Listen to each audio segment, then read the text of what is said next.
고전 시가의 가장 어떻게 보면 유명한 고등학생이라는 응당 알고 계셔야 할 정극인의 상춘곡입니다. 일단 정극인이라고 하는 작자에 대해서 저도 뭐 정확하게는 잘 모릅니다만 역사적으로는 조금 말씀을 못 드릴 것 같고 간략하게 말씀을 드릴게요. 상춘곡을 쓴 정극인은 꽤나 뼈대 유서 깊은 가문의 학자라고 생각을 하시면 되면서 이 상춘곡은요 이런 수식어가 붙습니다. 가사문학의 백미다라고 하는 작품입니다. 요 춘자가 봉춘자예요. 봉춘자고 제목부터 일단은 봄을 사랑하는 또는 봄을 좋아하는 봄을 예찬하는 노래 상춘곡이라고 생각하시면 될 것 같아요. 굉장히 작품성부터 표현기법, 수사법이 다양하게 작성이 되어 있고 고등학생을 어떤 뭐 정상적인 고등교육을 밟은 대한민국의 학생들이라면 누구나 한 번 이상은 꼭 보셨을 법한 작품입니다. 굉장히 중요한 작품이고요. 어떻게 보면 고전 시가를 학습하는 데 있어서 기준이 되는 작품이라고도 생각을 하실 수 있을 것 같아요. 자, 한번 살펴보겠습니다. 홍진에 묻힌 분내 인의 생에 어떠한고. 자, 1대1 대응으로 한번 시켜볼게요. 홍진이라고 하는 건 한자어인데요. 이 속세를 뜻합니다. 뭐 속세를 뜻하는 단어 굉장히 여러 개 많이 있는데요. 뭐 홍진, 미진, 인색, 사박, 차안, 통진 뭐 이런 식으로 동일한 단어들이 있습니다. 속세에 묻힌 분들 인의 생에 어떠한고. 속세에 묻혀 사는 분들이여 부르고 있지 이 자연에서 생활하는 내 모습은 어떠한가라고 대묻고 그냥 물어보고 있다라고 생각을 하시면 될 것 같아요. 나는 일단은 자연에 있습니다. 자, 고전 시가 영역이 내신 영역으로 들어갈 때는 암기가 절대적이고 필수적이긴 한데 일단은 화자는 얘들아 자연 속에 있다. 자연 속에 있으면서 자연 속에서 봄이 왔다라고 생각하시면 됩니다. 그러니까 내가 자연 속에 있으니까 너무 좋은 거지. 쌤, 왜 좋습니까? 몰라. 정신승리라고 말씀을 드렸어요.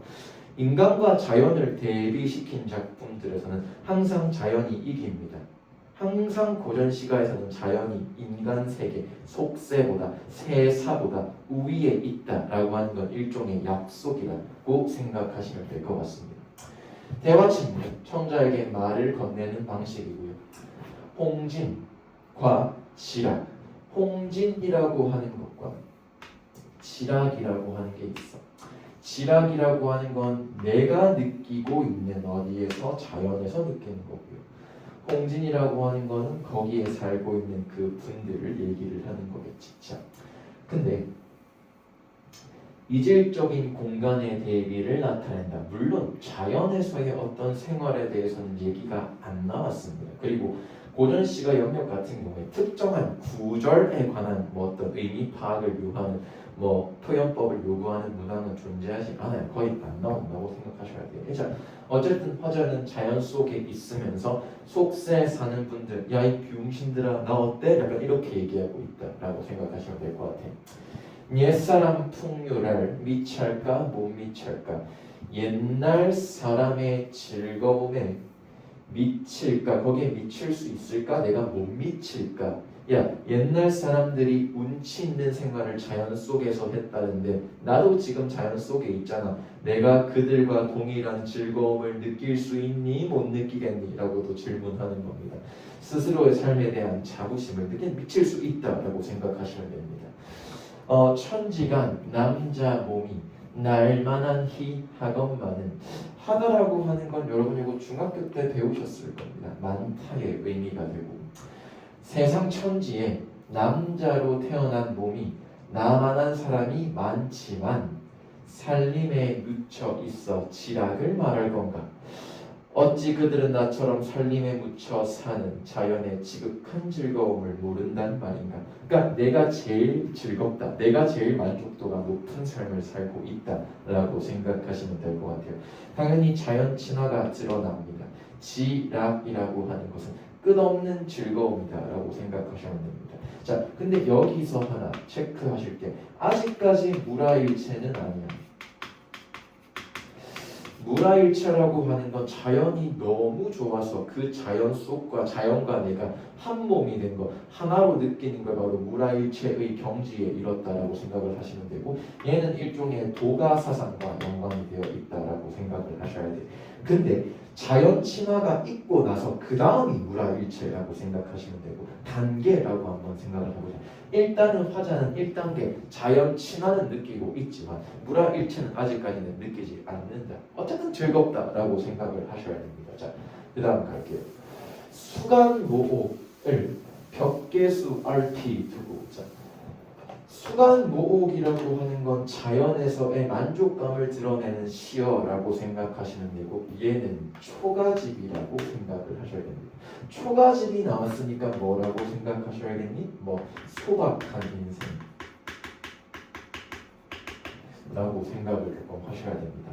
아까 말씀드렸다시피 수간 모옥은 크지 않은 초가집, 같은 의미로 이집, 웅집, 초가 있다.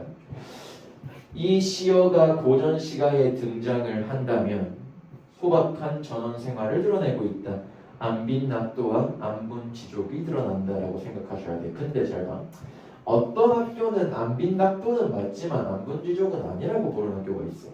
반면에 어떤 학교는 안분지족은 맞지만 안빈낙도는 아니라고 얘기를 합니다. 저는 안분지족이라고 조금 평가를 해보고 싶어요. 자, 왜냐하면 물론 초가집은 뭐 서울에 있는 한남도 1, 뭐 시그니엘에 비해서 당연히 떨어집니다. 그 금액적으로 당연히 떨어지죠. 근데 이 시를 쓴 시인, 작가를 한번 생각해 보자고. 정극인이잖아. 정극인이 돈이 없어서 초가집에 사는 게 아니에요. 얘는 이미 속세에서 볼장 다 봤어. 이미 도파민 최고로 만땅 충전하고 나서 아 너무 재미없는데 자연에서 살아볼까? 이렇게 해가지고 자연에 들어온 거란 말입니다. 자, 그러니까 이 안빈낙도의 빈자가 가난할 빈자고요. 안분지자가 분자가 이게 분수할 때 분자거든요. 스스로의 분수에 만족한다고 가난하지만 그 안에서 즐거움을 얻는다요. 물론 잘 들어. 초가집이라고 하는 건 소박한이기 때문에 안빈낙도라고 볼 수 있어. 하지만 논리가 있는 게 뭐? 얘의 직위를 한번 생각해봐. 직위를 생각해본다면 안빈낙도는 아닌 거야.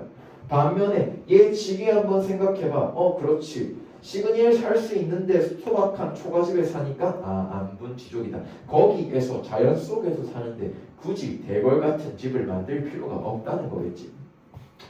벽계수라고 하는 것은 달빛을 받아 푸르게 보이는 시냇물이라고 생각하시면 되는데 밖에 있는 배경이지 초가집이 있는 공간을 형상만 했다라고 생각을 하시면 되고, 이 벽계수가 낭만적 분위기라고 하는 영역과 요즘은 자주 출제가 되는 것 같아요. 나머지는 한번 읽어보시고요. 송죽 울울리에 풍월 주인 되었어라. 송죽 소나무와 대나무, 울울리라고 하는 건 이거 의태어야. 의태어는 음성상징어야. 음성상징어의 사용으로 화자의 어떤 정서나 처지를 강조하고 있다, 또는 화자가 있는 공간의 의미를 강화하고 있다라고 하는 선택지, 맞는 선택지겠지. 소나무와 대나무가 에워싼 속에 내가 자연의 주인, 풍월 주인이 되었구나 라고 생각하시면 돼요. 자, 아까까지는 자연 친화였다면 지금은 뭐가 된 거야? 무라일체가 된 거야. 왜요 선생님? 내가 거기 주인이라고 하지 않냐? 내가 거기가 너무 만족하지 않고 내가 거기와 한 몸이 아니라면 주인이라는 표현, 풍월 주인이라는 표현을 쓰지 않는다. 그래서 풍월 주인이 나왔네. 그럼 무라일체야. 만족감, 자연 친화, 천인합일, 하늘과 사람이 하나가 되었다. 또 동일한 말로 무라일체. 그러니까 그냥 좋은 게 아니라 존나 좋다라고 생각을 하셔야 됩니다. 자, 그 다음 가볼게. 자, 엊그제 겨울이 지나 새 봄이 돌아오니 여기서 뭐 확인해야 됩니까? 엊그제까지는 겨울이었습니다. 근데 새로운 봄이 왔네요. 계절이 바뀌었다는 겁니다. 시간의 경과 및 계절의 흐름이 X라고 대부분 학교에서 필기가 되어 있습니다. 근데 저는 사실 이 부분도 얼핏 보면 맞다고 볼 수 있지 않을까라고 하지만 얘는 학교 필기 기준을 따르는 것이 좋을 것 같다는 겁니다. 일단은 만약에 제가 수능 강의에서 만약에 뭐 해설을 해야 된다라고 한다면 시간의 경과가 드러난다, 계절의 흐름이 드러난다라고 봤을 것 같아. 하지만 근본적으로 수능이든 내실이든 강조하는 건 한 가지밖에 없어. 뭐밖에 없니? 봄밖에 없다는 거야. 엊그제 봄이 지나고 새 봄이 돌아왔습니다. 선생님 그냥 봄이 왔다는 건데 왜 강조라고 얘기하십니까? 봄 앞에 뭐 있니? 새라고 하는 일종의 관형사임과 동시에 관형어가 있잖아요. 반면에 겨울은 아무것도 없습니다. 그래서 저는 강조라고 얘기를 드리는 거예요. 도화 행화는 석양리에 피어 있고, 자 도화 행화, 요 도화랑 행화라고 하는 게 뭔지부터 또 말씀을 드릴게요. 도화는 복숭아 도자를 얘기를 해서 복숭아 꽃을 얘기를 하는 거고, 행화는 살구꽃입니다. 그래서 요거는 필수로 알고 있으셔야 돼요. 자 도화, 행화, 이화, 요 세 가지가 나오면 무조건적으로 자연친화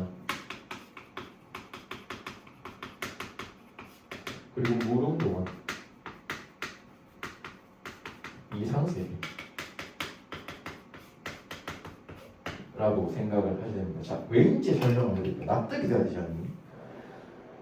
복숭아 꽃은요 분홍색입니다. 약간 파스텔 톤의 연분홍색입니다. 행화는 살구꽃이고 얘도 약간 불그스름한 꽃의 색깔을 띠고 있다고 합니다. 이화는 백꽃이에요. 백꽃. 이화여자대학교 할 때 이화가 백꽃이란 말입니다. 그래서 이화는 흰색이에요. 근데 잘 봐. 핑크색, 약간 불그스름한 색. 흰색은 일상생활에서 쉽게 볼 수 있는 게 아닌가 동시에 자연 속에서도 그러한 예쁜 파스텔 톤의 꽃은 색깔은 쉽게 볼 수가 없는데 이게 지금 등장했으면 자연 중에서도 너무 예쁜 자연인 거야. 그러니까 아시겠죠? 그러니까 도화행화가 나온다면 무조건 세 가지는 필수적으로 나올 수 있다라고 생각을 하셔야 됩니다. 자, 어쨌든 도화행화라고 하는 거는 붉은색이 맞아. 그리고 석양리라고 하는 것도 저녁 속에 피어 있다. 저녁 햇빛이니까 붉은색으로 들어가셔야 됩니다. 자, 한번 읽어보시면 될 것 같아요. 자, 석양리 저녁 시간이라고 하는 거 조금 더 구체적으로 말씀을 드려보면 색채 이미지입니다. 약간 노을이 깔리는 시간이라고 생각을 하시면 되고 신비로운 분위기. 쌤 그냥 석양이 피어 있는 건데 신비로운 분위기가 될 수 있나요? 잘 봐. 석양이라고 하는 것은 내가 의식하고 볼 수 있는 여유가 있어야지 석양이 있다라고 보는 거지. 그러니까 뭐예요? 약간은 그때 당시에 어떤 작가의 어떤 양반의 입장에서는 신비롭다. 왜? 속세에서는 확인을 할 수 있는 길이 없었으니까. 속세라고 하는 건 얘들아 너무나 많이 변화무쌍하고 너무도 많은 어떤 뭐랄까요 컨텐츠가 많은 영역인데 이 자연이라고 하는 건 굉장히 단초라고 단조롭고 순조롭게 진행이 되지 않는 겁니까? 그래서 신비로운 분위기다라고 하는 선택지는 가끔이 아니라 꾸준히 출제되는 선택지라고 말씀을 좀 드릴게요. 시간적 배경 대놓고 적용 전역석 석양이 나왔고요. 색채 이미지 아까 말씀드린 거고 똑같은 게 두 개가 나왔네. 미안하다. 근데 시간의 경과는 아니야. 왜? 이 시 자체만 보면요. 요 두 개의 행들만 보면은 그 전에 시간이 어땠는지에 대해서 언급은 한 게 없으니까 요거는 시간의 경과로 보시기에는 조금 힘들 것 같아요. 자, 녹양방초는 새우 중에 푸르도다. 녹양방초라고 하는 거에 한역은 푸른 버들과 아름다운 풀입니다. 푸른 버들과 아름다운 풀, 새우, 굉장히 가늘게 내리는 비 속에 푸르도다라고 되어 있어요. 색채 대조 푸른색. 자, 앞부분에서 무슨 색깔 나왔었니? 붉은색, 푸른색 나왔었죠. 그러니까 두 개가 대조가 된다라고 생각하셔야 돼요. 대응은 아니죠. 대응은 똑같아야 되니까. 자, 붉은색이 나왔고 푸른색이 나왔어. 그러니까 두 개가 서로 다른 색깔이 나왔으니까 뭐니까 다른 게 나왔으니까 대조인 거야. 대비인 거야. 하지만 둘 다 의미하는 바는 같아요. 뭐예요? 자연에서의 만족감이에요. 확인되셨습니까? 오케이. 자, 푸른 버들과 아름다운 푸른 가랑비 속의 푸르도다. 앞에 행과 색채 이미지로서 대비되고 있지. 석양미랑 녹양방초 이렇게 나오는 거고요. 새우는 아까도 말씀드렸다시피 얇은 비, 가랑비입니다. 자연경관, 내가 지금 바라보고 있는 것, 내가 지금 위치한 공간에 대한 아름다움을 제시하고 있고 계절 배경으로 출제가 될 수 있다. 자, 이 계절이라고 하는 건 뭐겠니? 당연히 상충국이니까 봄입니다. 네, 넘어가실게요. 칼로 말아낸가, 붓으로 그려낸가. 칼로 말아냈는가, 붓으로 그려내는가. 내가 지금 보고 있는 광경과 공간이 너무 예쁜데, 야, 이거 완전 작품이다. 이거 완전 그림이다. 이거 과연 칼로 썬 건가? 조각한 건가? 아니면 붓으로 그린 일종의 그림인가? 야, 내가 지금 보고 있지만 너무도 뭐라고 해야 될까요? 못 믿겠다. 이렇게 생각을 하시면 되죠. 그래서 이러한 표현과 조금 필수적으로 알고 계셔야 되는 표현이 세 가지가 있어요. 자, 뭐냐면 첫 번째, 유정도 유정할 시야.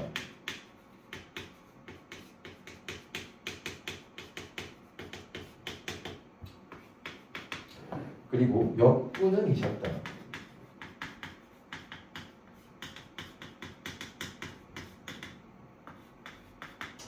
그리고 헌사토 헌사할 시야.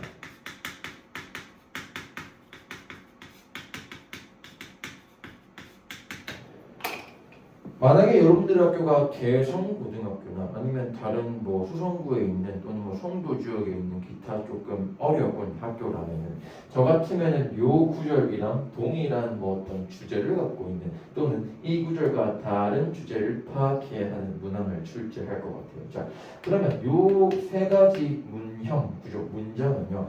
고전 시가에서 거의 약간 상투적으로 조금은 약간 규칙적으로 자주 나오는 거라고 생각을 하시면 되는데 어쨌든 칼로 말라낸가 붓으로 그려낸가라고 하는 건 자연 경관에 대한 아름다움을 표현하고 있지 않은 유정도 유정할자랑 헌사토 헌사할자 또한 자연 경관에 대한 예찬입니다. 너무 예쁘다. 존예다. 뭐가 자연이 예쁘다. 아니 여성이나 이성에게 이렇게 쓰진 않습니다. 반면에 역구는 이셨다라고 하는 건 임금님짱, 우리 임금짱 이런 겁니다.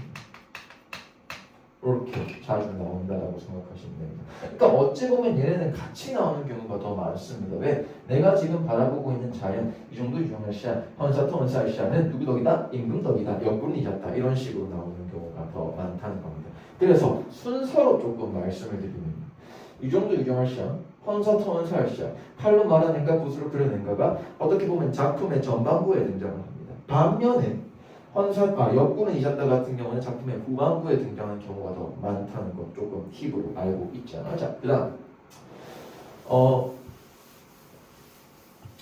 또 말씀을 드릴 만한 게 서리법이죠. 네, 문장 구조 자체가 강조하는 바가 있고 또 문장 자체에 의문형 종결 어미로 사용이 되었으니까 서리법으로 볼 수 있겠지. 근데 과연 의인법 쓰면 왜 돼요? 잘 봐.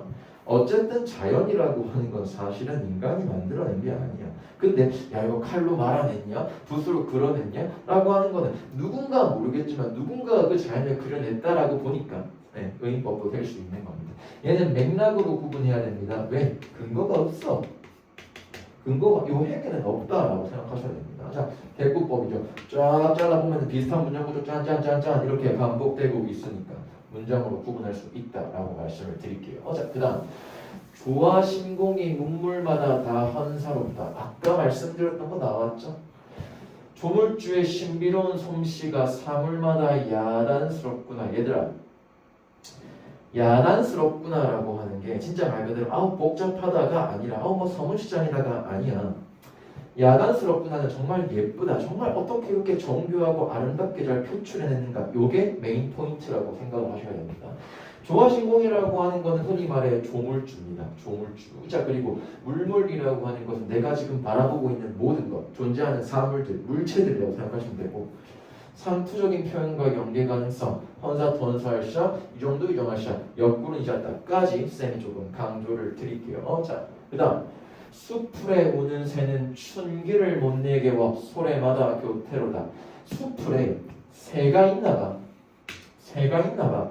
근데 이 새가 얘도 나처럼 봄이 와서 너무 좋은 거야.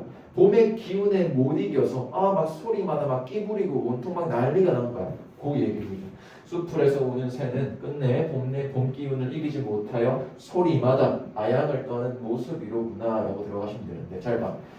춘기라고 하는 건 그냥 봄 기운이고 화자가 애초에 봄이 좋아가지고 상춘곡을 만든 거니까 춘기는 좋은 거야. 그리고 그 춘기를 못 내겨서 새가 아양 떤다. 새가 너무 좋아. 그럼 잘 봐. 저는 이렇게도 생각할 수도 있다고 생각해요. 나도 봄이 좋아. 나도 봄의 기운에 못 이겨가지고 너무 좋다라고 표현을 하면서 이 작품을 썼어. 새도 좋대. 그럼 누구랑 누구가 동일시된다고 볼 수도 있겠네. 새랑 내가 동일시라고 볼 수도 있겠죠. 네. 새는 감정이입을 하고 있습니다. 화자가 느끼는 감정 또한 새가 느끼고 있고, 그리고 사실 제가 새는 아양을 떨 수가 없고 끼를 부릴 수가 없어. 물론 구애는 할 수 있겠죠. 근데 그것도 사실 번식의 어떤 목적이 있는 거지. 막 어떤 홀리고 이런 거에는 의미가 없지 않니 그러니까. 그래서 새도 의인법으로 볼 수 있는 거고, 봄날의 아름다운 경치를 감정이입을 통해서 드러낸다라고 하는 선택지, 맞는 선택지겠죠. 너무나 맞는 선택지겠지. 정서가 확장되고 있어. 어떻게? 야, 공간 보고 내가 좋았다고. 근데 내가 좋은데 그냥 내가 좋다 해서 끝내면 되는데 갑자기 옆에 있는 새 보고 야 너도 그렇구나 라고 하고 있으니까 라고 보면 될 수 있겠죠. 화자에서 주변 사물로 정서가 확장되고 있다라고 하는 선택지 맞습니다. 자, 그 다음 무라일체이니 흥이에 다를 소녀. 무라일체, 대놓고 무라일체 났습니다. 자연과 내가 하나이니 흥겨움이 어떻게 다르겠는가. 그러니까 내가 자연 보고 즐거운 만큼 자연도 나 덕에 즐겁다라고 보는 거죠. 무라일체, 새랑 화자 똑같다라고 볼 수도 있고 자연과 내가 하나다라고 볼 수도 있어. 무라일체는 얘들아 즐거움이야. 무조건 즐거움이야. 자연과 하나가 된다. 천일합일사상, 도가사상. 얘들아 얘는 유교 사상이 아니야. 애들이 고전시가라고 하는 거를 학습을 하실 때 무조건 유가랑 섞어요. 근데 그게 아니라 자 뭔가 유교는 학문이야 얘들아. 도가는 수양이라고 생각을 하시면 될 것 같습니다. 네, 그래서 그러니까 도가는 이런 거야. 있는 그대로가 너무 좋다. 건들면 안 된다가 도가라고 생각을 하시면 됩니다. 서리법, 소냐 나왔으니까 자봐. 무조건 의문형 종결 의미가 나왔다고 해가지고 서리법이라고 보시면 안 됩니다. 왜? 의문형 종결 의미가 쓰여져 있다면 그냥 의문형 종결 의미의 사용이라고도 볼 수 있어. 하지만 의문형인 종결 의미를 사용을 했는데 강조하는 바가 있다. 그때는 서리법이라고 생각하셔야 돼요. 뭘 강조하는데? 존나 즐겁다니까? 개 즐거워. 자연에서의 즐거움을 강조하고 있다. 같은 주제 또는 다른 작품과 연계 가능성이 있어요. 자, 무라일체라고 하는 거는 자연을 노래한 고전 시가에서는 조금 자주 등장하는 빈출하는 주제이기는 합니다. 그래서 이 부분을 일반화로 사고하면서 작품 접근을 하셔보는 게 좋을 것 같고요. 시비에 걸어보고 정자에 앉아본다. 이 시비라고 하는 게 시비 옳고 그름을 거르다라고 생각하실 수도 있는데 이 시비라고 하는 거는요. 자, 고전 영역에서는 속세와 자연의 경계야. 경계 딱 그 어떤 보더라고 생각하시면 돼요. 그러니까 거기를 걷는데 왜? 뭔가 저는 그렇게 생각했어요. 얘 속세 가고 싶나? 이렇게도 볼 수 있는 거죠. 그러니까 속세와의 경계선이면 속세에 대한 미련으로 해석을 할 수도 있다는 거죠. 그리고 걸어보고 앉아보니 물론 비슷한 문장 구조의 반복, 이건 통사 구조라고 볼 수 있겠죠.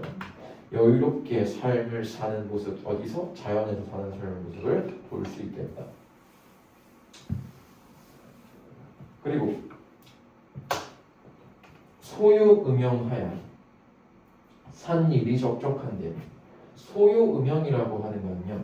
약간 뭐라고 해야 되지? 산보라는 표현 안 산책 말고 산책과 산보는 좀 비슷한 의미를 가질 것 같아요.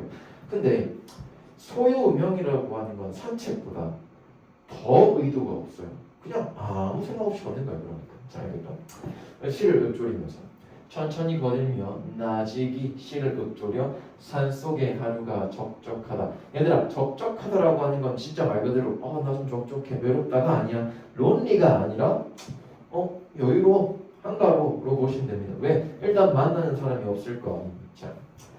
소요 음형에서 나올 수 있는 포인트는 정적 이미지, 그리고 여유롭고 한가한 이미지, 그리고 자 고1 내신은 이런 거 나올 수 있죠. 유유자적, 안빈낙도, 미음반부, 무다일체 전부 다 소요 음형과 비슷한 의미를 갖고 있는 의미다라고 생각하시면 되고, 주로 소요 음형이라고 하는 건 잘 봐. 일단은 어휘 자체가 조금은 난도가 있는 어휘시기 때문에요. 주로 4대부 가사에서 자주 쓰인다라고 보시면 됩니다. 한중 진미를 알미 없이 호재로다. 한가로운 가운데 참된 즐거움. 아는 사람이 없어. 나 혼자다. 잘 봐. 나 혼자 이 좋은 거 다 즐긴다. 비용신들아 이렇게 하고 있는 겁니다. 너무 좋다 이거야. 그러니까 왜? 내가 너무 좋으니까 딴 사람한테 굳이 얘기하고 싶지 않아. 그냥 그것까지 생각할 틈이 없는 겁니다. 자, 여유로움을 강조하고 있고 여유로움 속에서 느끼는 즐거움. 호재로다라고 하는 건 혼자 있음을 강조하는 게 맞긴 한데요. 외롭다와 고독감이 아니야. 혼자 즐거움을 아는 것 자체에 대한 자부심이다 라고 생각을 하셔야 됩니다. 이봐 이웃들아 산수 구경 가자스라. 여보게 이웃들아 산수 구경을 가자. 말을 건네는 방식이죠. 대화체 아닙니다. 왜? 혼자 있다며. 실제 대화도 아니죠. 왜? 혼자 있다며. 청유형 종결음이 뭐뭐자 뭐뭐나가 있으니까. 자 뭐뭐라 있으니까. 답청을 한 오늘 하고 욕기란 내일 하세. 산책은 오늘 하시고요. 냇물에서 목욕은 내일 하자라고 하는 건데, 얘는 조금 문학적인 의미를 확인을 하실 필요가 있다는 겁니다. 잘 봐. 안 씻으면 더러워요. 맞지? 안 씻으면 더러워. 저 어제 샤워 안 했어요. 근데 산책은 오늘 하자. 산책은 솔직히 안 해도 되죠. 근데 목욕은 내일 하자. 그러니까 오늘 해야 될 걸 내일 하고, 오늘이 그냥 즐거움을 쫓자. 도파민 충전하자. 도파민 충전 뭐로 하는데? 소요 음영 산책하자라고 합니다. 답정은 산책이고요. 소요 음영과 연결됩니다. 욕기라고 하는 건 목욕인데, 자 아까 내가 문학적인 의미를 넣었다고 했다. 자 필수적으로 해야 하는 얘기다.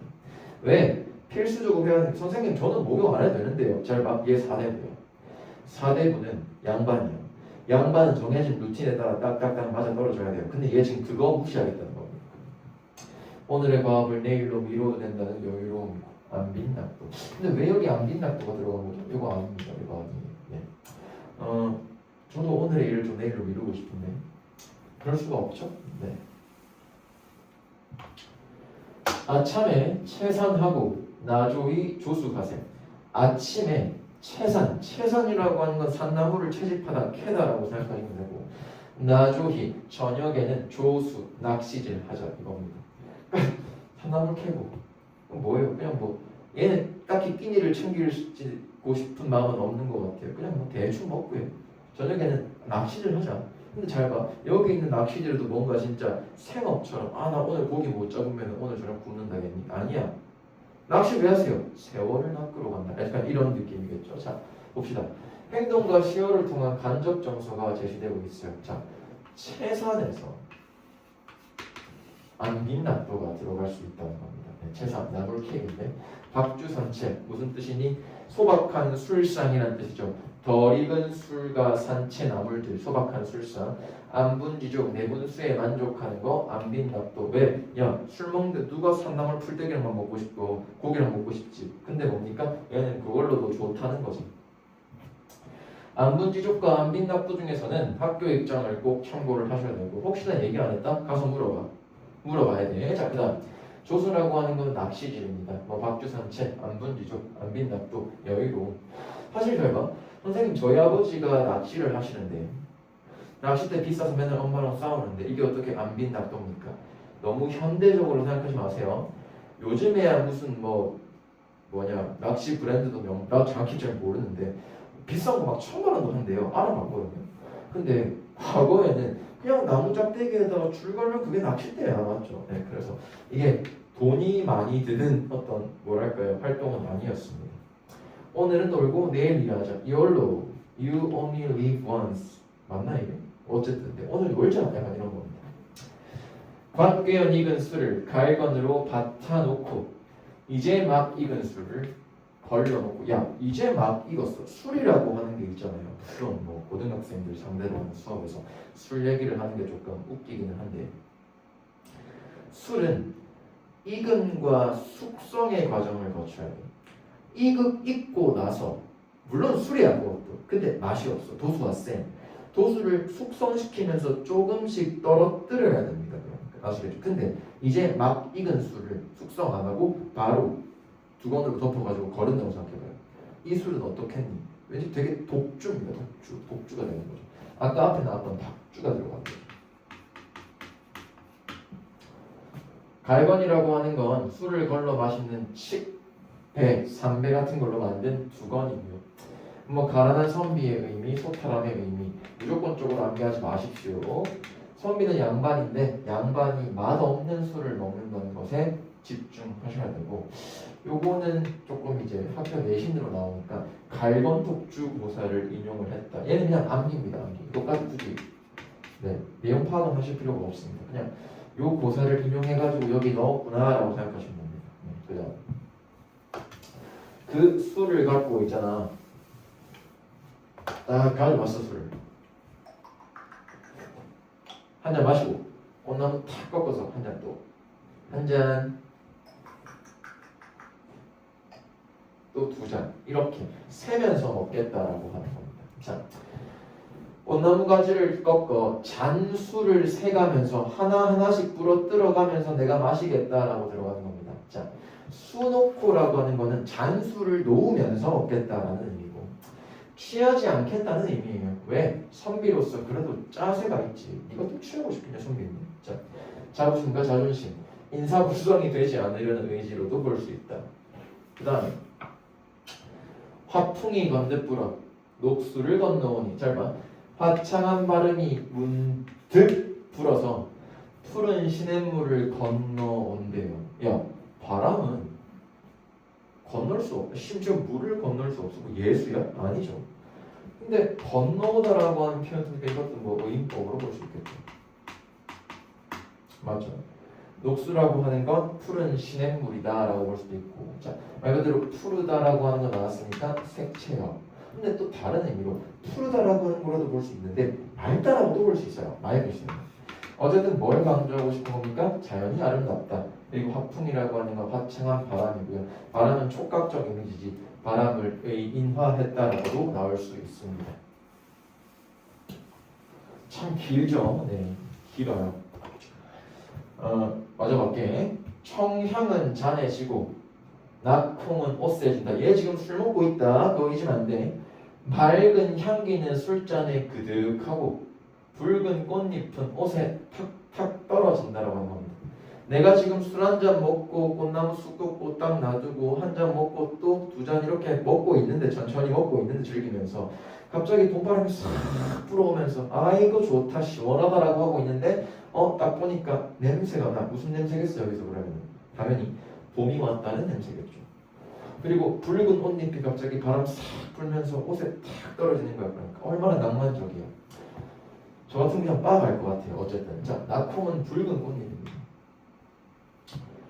낙콩은 붉은 꽃잎이고 앞행의 녹수랑도 색채가 대비되죠. 왜? 붉다, 푸르다 나왔으니까 풍류의 자세, 그냥 즐겁다. 그냥 술 먹고 놀자 판이죠. 무라일체. 무라일체라고 하는 건 잘 봐. 붉은 꽃잎이 옷에 떨어진다. 붉은 꽃잎 자연물이지. 그러니까 자연물이 나에게 떨어진다. 얘가 내가 자연이니까 자연이라고 생각하니까 얘를 떨어진다라고 일종의 약간 뭐랄까요? 정신승리라고 생각하시면 됩니다. 공감각, 후각의 시각화. 향기는 후각인데 가득하다라고 하는 건 시각이니까. 요거는 중간 딱 잘라보면 대꾸법이 됩니다. 준중이 비었거든 날 다려 알외여라. 준중이라고 하는 건 술독이 비었거든 나에게 알외여라. 자, 할 일 없이 술 마시는 여유로운 모습이 보이고 풍류마저 이어지고요.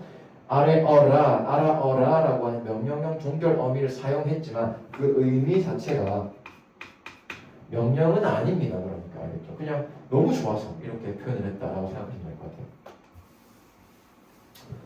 소동아에 달여 주가의 수를 물어. 자, 소동 아입니다. 완전 어린아이, 미안 새끼네. 자, 어린 아이입니다. 그러니까 자, 어린 아이를 시켜서 주가 술집에서 술을 사서 소동은 나이 어린 사내 아이고 심부름꾼 몸종인데 요거 별표 4대부 모먼트야. 얘들아 어쨌든 4대부는요 심불이 높아요. 그리고 대접받겠다라고 하는 게 몸에 깔려있어. 무조건 깔려있어.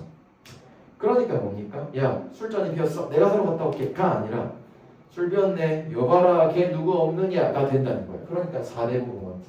남에게 시킬 수 있는 존재고 내 지금 술 먹고 즐거우니까 굳이 주가 술집에 가가지고 내가 술을 사러 온다는 그런 번거로움을 하고 싶지 않아. 그러니까 뭐예요? 난 여기가 너무 즐거우니까 야 너 사와. 약간 이런 느낌입니다. 즐거움을 방해받고 싶지 않다고 들어가셔야 되고 어른은 막대 짚고 아이는 술을 내고 어른은 지팡이를 짚고 누구겠니? 나겠죠. 애는 술을 내고 자 대꾸법이죠. 잘라보면 대꾸법이고 얘들아 이 대꾸법이라고 하는 게 작년부터 조금 의미가 넓어진 것 같아요. 과거의 대꾸법은 비슷한 문장 구조의 반복 또는 비슷한 의미 구조의 반복이라면은 전부 다 대꾸법으로 봤습니다. 근데 요즘은 문장 구조에 좀 더 집중이 되어 있는 것 같기는 해요. 또 의미가 반대더라도 플러스 마이너스 또는 마이너스 플러스더라도 대꾸법으로 보는 경향이 있습니다. 어쨌든 4대 모먼트고 화자는 지금 남에게 시킬 수 있는 조금 높은 존재다라고 하는 걸로 확인을 하실 수 있겠죠. 미음 완보하야 시냇가에 호자 앉아 나지기 읍졸이며 천천히 걸으면서 아까 뭐였어? 소유음형이었죠. 시냇가에 혼자 앉아 있습니다. 미음 완보는 천천히 시를 읍졸이다. 시만 읽는 것에 집중해. 그리고 천천히 걸었대. 걸으면서 시를 읽어. 계속 시 읽어 지금. 굉장히 정적이겠지. 동적은 아니잖아. 아니 무슨 뭐 EDM 들으면서 오예 이러면서 하진 않잖아요. 그러니까 정적 이미지고 여유롭고 한가로운 이미지다. 왜? 시를 읽는다고 생각해봐. 신문 읽는 시간도 없을 텐데 시는요 한 번도 고민하고 생각하고 계속 생각을 해야 돼. 그러니까 자, 그래서 여유롭고 한가한 이미지니까 이렇게 아까 말씀드렸다시피 이렇게 나옵니다. 그리고 주로 4대부 가사에서 자주 쓰인다라고 말씀을 드렸던 미음완보 소유음형이고요. 그러니까 이렇게 생각하시면 될 것 같아요. 다른 작품이랑 엮였을 때 미음완보랑 소유음형이 있다면 아 주제 같네, 똑같네 주제 이렇게 들어가시면 됩니다. 명사 조한물에 잔시어 부어들고 고운 물에 명사입니다. 비치는 맑은 물에 잔을 씻어 술을 부어들고 명사라고 하는 건 말 그대로 나온이 아니라 자 고운 물에 좋은 물이라고 하는 건 맑은 물에 씻어. 그러니까 그 내가 근처에서 잔을 뭐 씻겠죠. 네, 그리고 술 먹는 겁니다. 또. 청유를 굽어보니 떠오르니 도화로다. 자 도화 뭐였어? 아까 쌤 복숭아 꽃이라고 얘기했고 나는 뭐라고 그랬어? 뭐 신선세계 무릉도원 이상향 말씀드렸죠. 청유는 맑은 시냇물이고 떠내려오는 것이 복숭아다. 복숭아라고 하는 건 근데 얘들아 혹시 쿵푸팬더 보셨어요? 쿵푸팬더 1에 보면 우리 그 주인공 포가 그 뭐였냐 Furious 5 그 무적의 5인방한테 닦이죠. 긁히고 닦이고 막 온갖 뭐 수모를 다 당합니다. 그리고 나서 그 뭐냐 밤에 몰래 나와가지고 이제 우구웨이 대사관인 그 거북이가 이제 어디로 올라가니까 거기서 이제 복숭아를 먹고 있다가 딱 걸리는 모습이 나와요. 그래서 이제 거기서 이제 우구웨이 대사관님께서 돌아가시죠. 시프한테 inner peace 이러면서 돌아가시지 않을까. 그래서 그런 거 보면 조금 이제 생각을 좀 하실 필요가 있는데 복숭아라고 하는 건 옛날부터 신선들이 먹었다라고 하는 어떤 그 과실이고요. 양반들 중에서 또 정말로 많이 못 먹었다라고 전해진데 그땐 그랬나봐요. 저도 물론 딱히 좋아하진 않는데 어쨌든 그리고 신선들의 음식 또 복숭아 말고 뭐가 있냐면요 뉴하주라고 하는 소재가 등장할 때도 있습니다. 얘는 신선들이 마시는 술입니다. 이거 관동배곡이 나오거든요. 네. 어쨌든 내가 있는 곳이 신선세계로 착각하고 있죠. 착각하는 건 뭐겠어요? 당연히 너무 좋으니까 물알치 자연치나 다 들어가고 최고의 만족감을 드러내고 있다 라고 하시면 맞는 겁니다. 무릉도원이 가깝도다. 저맥이 저들이 거기인가. 무릉도원이 가까이 있구나. 저들이 바로 거기인가. 화자 지금 저 멀리 보이는 뜰이 있나 봐. 이게 어디 있어 지금? 냇가 근처 산 안에 있는 자연 안에 있는 냇가에 있는데 멀리 보니까 뭐야? 저기서 이제 뭐가 떠내려와? 복숭아 꽃이 떠내려와. 야 여기서 왔네. 저기가 바로 거긴가? 라고 들어가시는 겁니다. 그러니까 무릉은 무릉도원이고 영혼들의 세계, 신선들의 세계, 극락세계입니다. 물론 뭐 학교 시험 범위에 제망매가라고 하는 향가가 등장한다면 함께 조금 엮여서 보실 것 같아요. 저 같으면 제망매가에서 미타찰이라고 하는 것 그리고 요 이제 삼춘곡에서 뜰이라고 하는 것 둘 다 약간 이상세계라고 생각을 하시면 됩니다.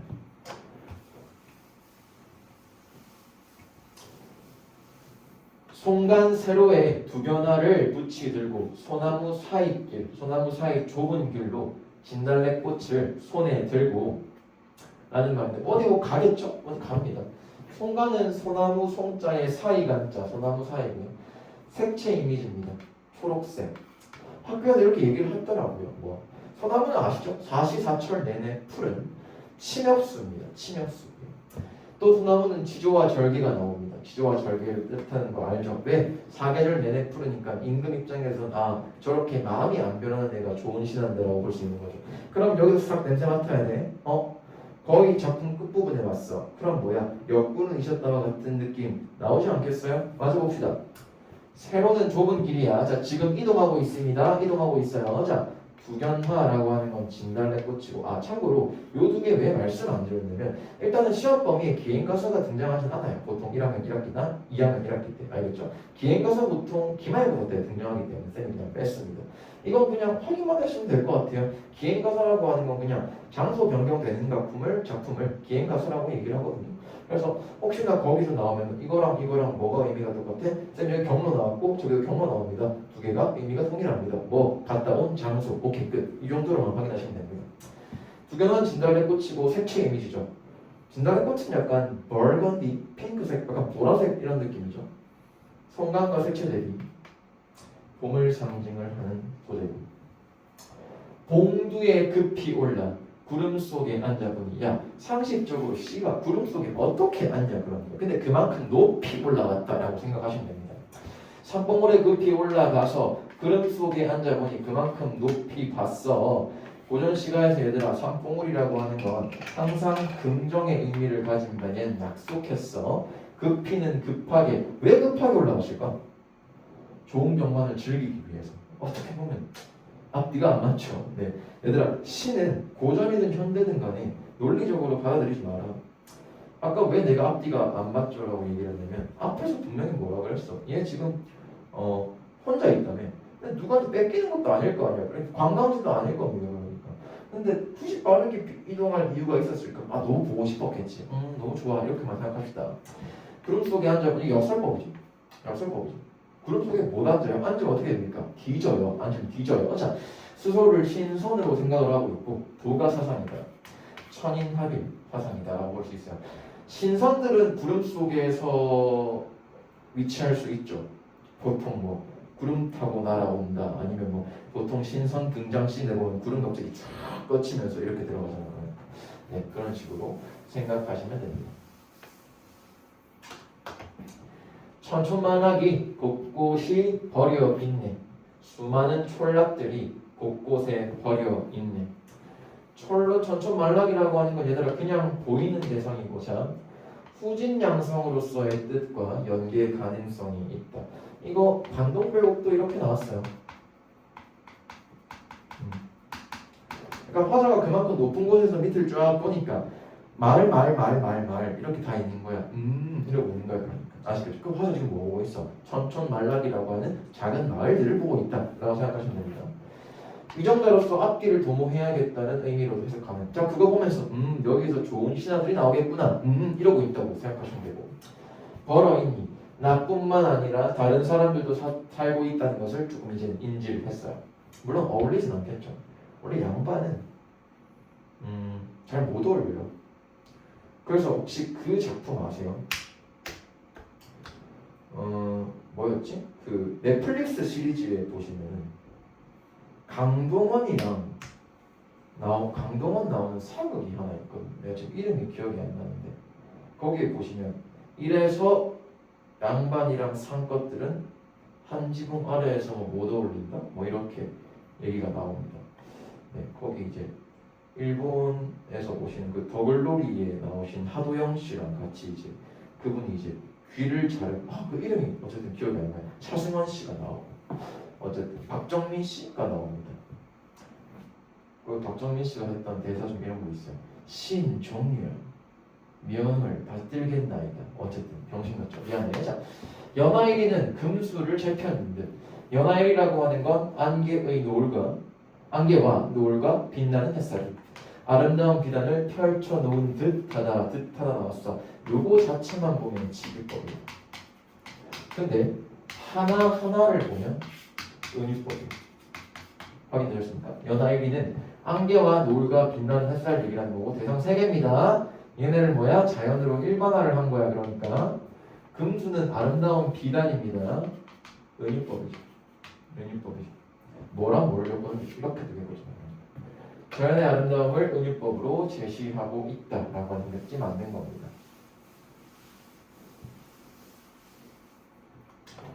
그리고 쌤이 지금 이제 맞는 학교가 조금 많다 보니까 어디서 저는 유튜브 올릴 때 제 인스타를 안 갔거든요. 근데 인스타로 이제 뭐 요청이라고 하는 칸이 있다고 봤더니 뭐 설명이 틀렸다부터 시작해가지고 하여튼 근데 누군지 알겠어 대충. 요 근처에 있는 학원 쌤들 같은데 사투리 너무 심하다. 꼬우면 니 거 올리세요 병신들아. 아시겠죠? 네 어쨌든 네 쓸데없는 지랄이야 그러니까. 네. 자 엊그제 검은 들이 봄빛도 위험할세. 아이씨 짜증나네 진짜. 어쨌든 하지마. 아니 보내요 땡큐. 네 보내세요. 네 상관없어요. 니 거 올리세요. 남 강의 보고 지적질할 시간에 니 거 올리시고요. 네가 아무리 그래도 난 학생 수가 많단다 병신들아. 자 엊그제 검은들이 봄빛도 위험할세. 엊그제까지도 거뭇거뭇했다. 들판. 근데 제가 들판이 거뭇거뭇하다라고 하는 건 어쨌든 봄의 이미지는 아니야. 그러니까 겨울이. 이제 봄빛이 넘치는구나. 유려할시라고 하는 건 자연공간이 아름답죠. 왜 아름다운데? 봄이 와서 아름다운 거야. 들판에 대해서는 이쁘다고 생각 안 했어. 근데 봄이 온 들판은 예쁘다라고 생각을 하시는 겁니다. 공명도 날 띄우고 부귀도 날 띄우니 공명도 날 싫어하고 부귀도 날 싫어하니 병신이죠. 야 돈이 널 싫어해? 내가 돈 싫어해. 자 맞잖아. 근데 하다 어떻게 보면 이겁니다.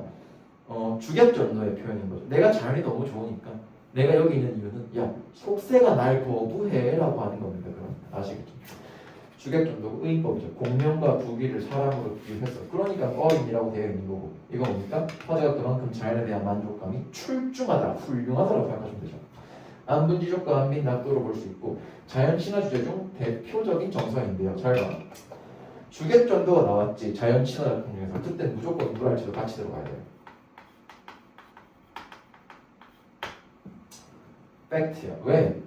아니 물화일체가 됐다면 자연과 한 몸이 됐어. 속세가 나실 때 난 이미 자연과 한 몸이 돼 있어야 되는 거야. 그러니까 확인하시죠. 그 다음 4대부 작품임을 은연중에 드러낸다. 그러니까 잘 봐. 이런 거야 지금. 야 나 자연 좋아 끝이 아니야. 끝 이랬다면 좀 더 작품이 되게 단조롭고 내가 지금 빨리 끝내고 딴 작품도 해설하고 있지 않았겠니? 근데 그게 아니라 야 자연 좋아 조연 좋아. 생각해보니까 속세가 날 더 싫어하는 것 같더라. 관직이 나 더 싫어하더라. 무슨 말이야? 나 관직까지 할 수 있는데 지금 여기 있다? 이렇게 얘기하시면 되는 거죠. 청풍명월 외에 어떤 것이 있어? 자, 청풍명월 맑은 바람, 맑은 달 이 외에 어떤 것이 있겠는가? 있다 없다? 없다. 청풍명월은 맑은 바람과 밝은 달이고 얘를 의인법, 친구로 비유했고 있어 옳고 서리법 뭐 강조하고 있는데 자연물 외에 벗 있다 없다 없다. 아 이 새끼 지금 물화일체네요.